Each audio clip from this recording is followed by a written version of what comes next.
بسم اللہ الرحمن الرحیم اللہم صلی علی محمد وعلی آل محمد کما صلیت علی ابراہیم وعلی آل ابراہیم انک حمید مجید اللہم بارک علی محمد وعلی آل محمد کما بارکت علی ابراہیم وعلی آل ابراہیم انک حمید مجید۔ بسم اللہ الرحمن الرحیم۔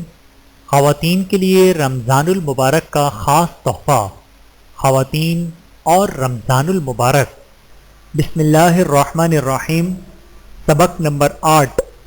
حقوق نسواں کے نام پر اسلام کے خلاف محض آرائی۔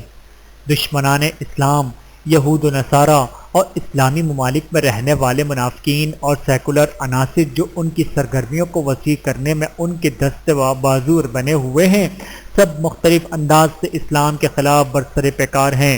اس سلسلے میں غور و فکر کرنے سے پتہ چلتا ہے کہ اسلامی معاشرے کے لیے سب سے مہلک اور خطرناک ہتھیار وہ وسائل و ذرائع ہیں جنہیں دشمنان اسلام مسلم خواتین کو گمراہ کرنے کے لیے استعمال کرتے ہیں۔ اس سلسلے میں چند باتیں قابل غور ہیں۔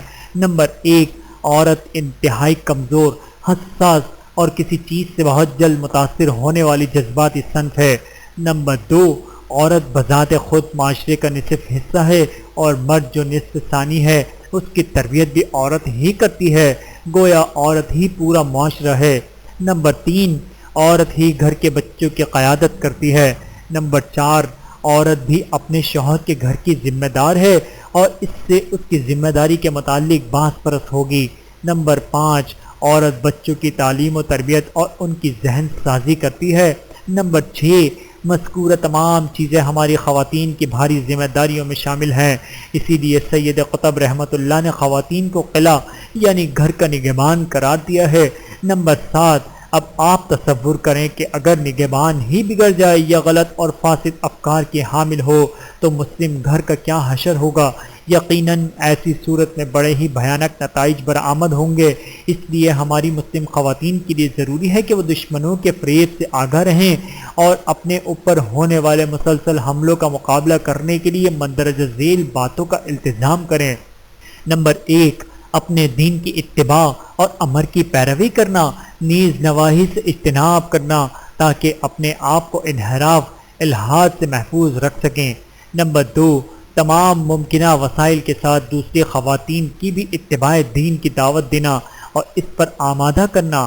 نمبر 3، دینی بصیرت اور علم نافع حاصل کرنا اور مطالعے کے ذریعے مسلمانوں کے حالات سے واقفیت حاصل کرنا اور دشمنوں کے مکر و فریب سے آگاہ رہنا۔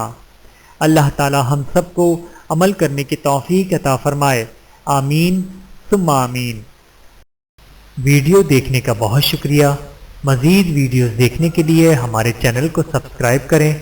اگر ویڈیو پسند آئے تو لائک کریں۔ اچھی بات کو دوسروں تک پہنچانا صدقہ جاریہ ہے۔ جزاکم اللہ خیرا کثیرا۔ اپنا اور اپنے پیاروں کا بہت زیادہ خیال رکھیے گا اور مجھے دعاؤں میں یاد رکھیے گا۔ Take care. اللہ حافظ۔